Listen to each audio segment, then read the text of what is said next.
Ahead this morning on DC News Now, Bowie State students returning to class this morning. And it's the first day back since the shooting that injured 2 people about a week ago. The changes they can expect. Let's also ahead this morning. Healthcare workers in the DMV are off the picket line this morning. The tentative deal they reached with Kaiser Permanente.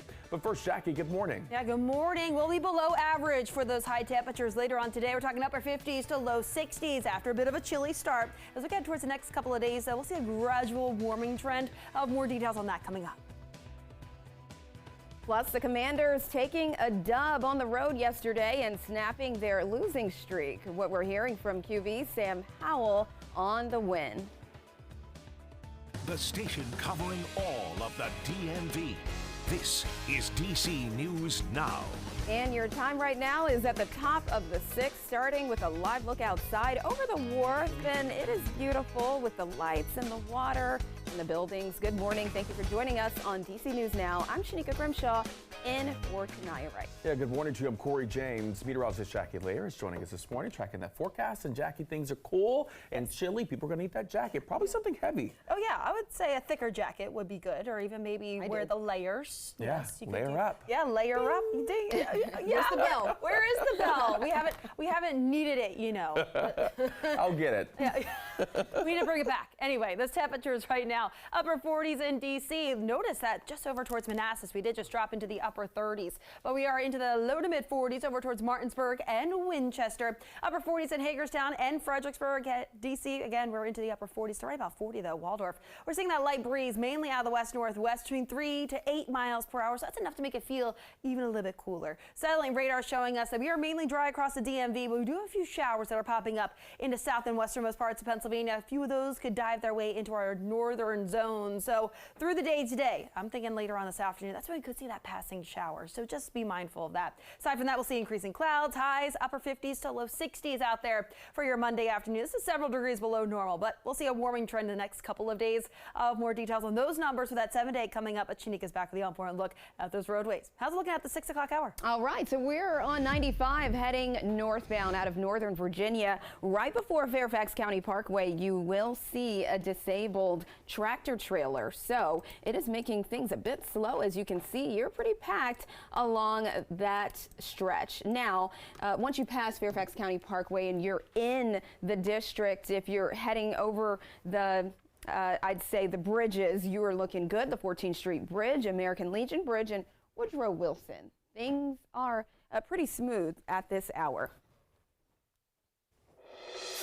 And your time now, 6:02. Students and staff at Bowie State University are heading back to campus today after a week of canceled classes. Yeah, those classes were canceled because of a shooting that took place during homecoming weekend about a week ago. DC News Now's Lex Juarez is live at the campus this morning. And Lex, school leaders, they made some changes to safety. Yeah, that's right. And these changes already in place this morning, and students will notice it even as they're just entering campus in places like this where some of those measures have already been put in place, with more even being considered. Now, school gates and checkpoints have new, more strict guidelines for letting people onto campus and will also be staffed by security for 24 hours a day. Students will also notice more guards and marked security vehicles on campus.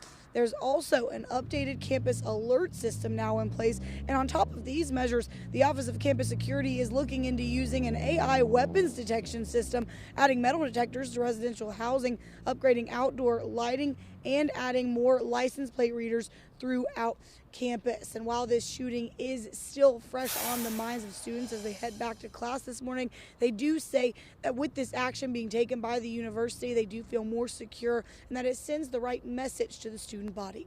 For now, live in Bowie, I'm Lex Juarez, DC News Now. All right, Lex, thank you. Time right now was 6:03. A 17-year-old boy from D.C. is in police custody this morning in connection to a mass shooting at Morgan State University. Now, he is facing multiple counts of attempted murder. Authorities are also looking for 18-year-old Javon Williams. You see him here.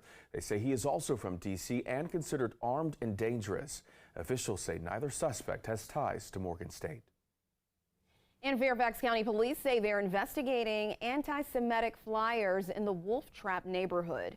Homeowners are asked to review surveillance video for any suspicious activity. County police have increased patrols around places of worship with that ongoing war between Israel and Hamas. While police say there's no specific threat to the community, they'll continue investigating the flyers.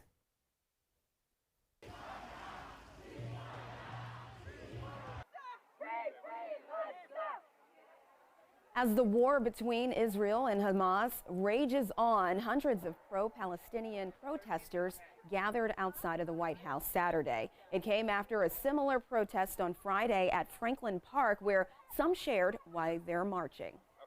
An end to the occupation and colonization of the land of Palestine.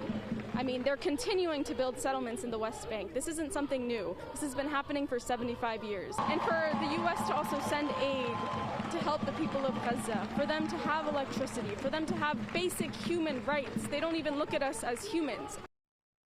Hundreds also showed up at the D.C.'s Freedom Plaza Friday for a Stand with Israel rally. Among rally goers were local leaders, including D.C. Mayor Muriel Bowser and Maryland Governor Wes Moore.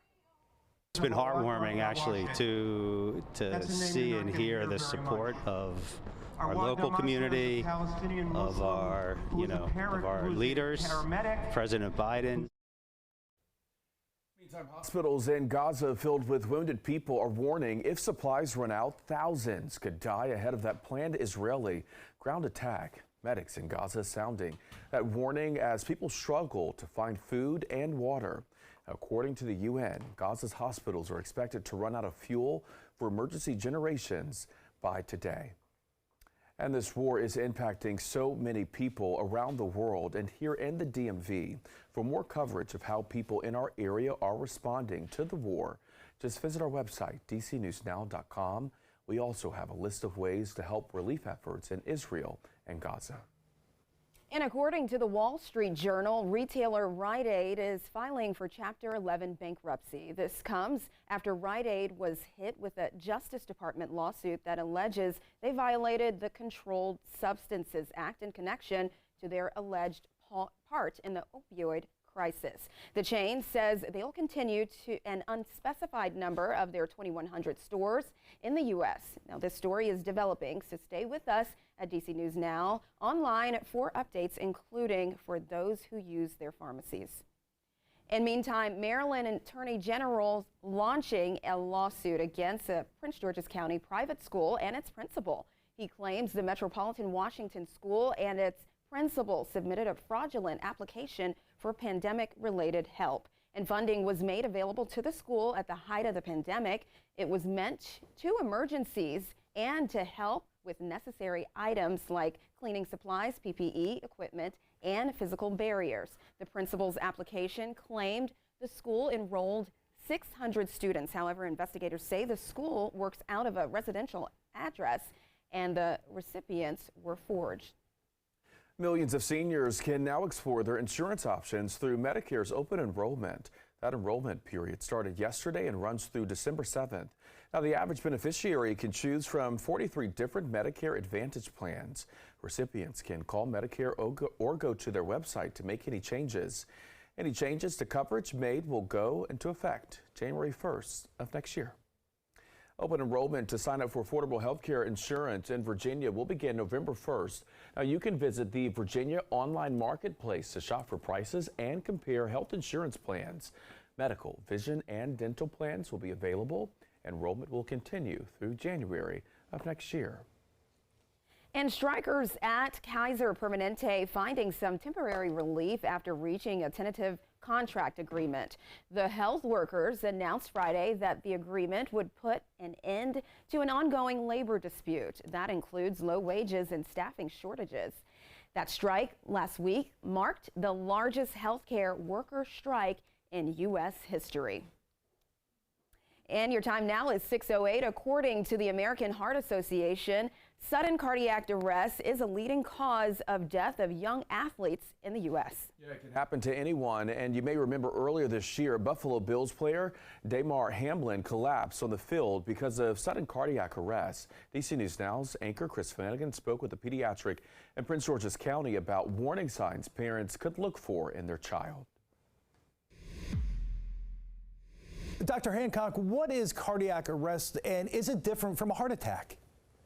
Chris, those are excellent questions. So a heart attack is when there's blockage of blood flow through the coronary blood vessels. Those are the arteries that give blood directly to the heart muscle. When there's a blockage, tissue dies, and then we end up having what's called a heart attack, where the muscle just starts to die, heart can't function. That can lead to sudden cardiac arrest, but having a heart attack isn't a requirement for sudden cardiac arrest. Sudden cardiac arrest is simply an abnormal electrical impulse in the heart that affects the heart's ability to beat. You might see a young, healthy athlete, appears to be healthy, who suffers from sudden cardiac arrest. What are some warning signs? The first is looking at personal history, right?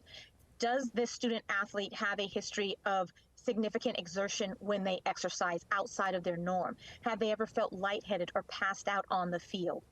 Have they ever felt like their heart was beating abnormally, fast, or with an abnormal rhythm? All of those are important. The second is family history, knowing whether or not there's a family member who died suddenly and no one knew the reason why, or if a family member had heart disease at an early age, earlier than the age of 55, and clearly if it's known to have a family history of an abnormal heart rhythm. All of those are critically important. And then the third component is actually coming in to see your healthcare provider and undergoing that cardiac evaluation. Dr. Hancock, how much of an increase in sudden cardiac arrest are we seeing that perhaps is tied to COVID-19?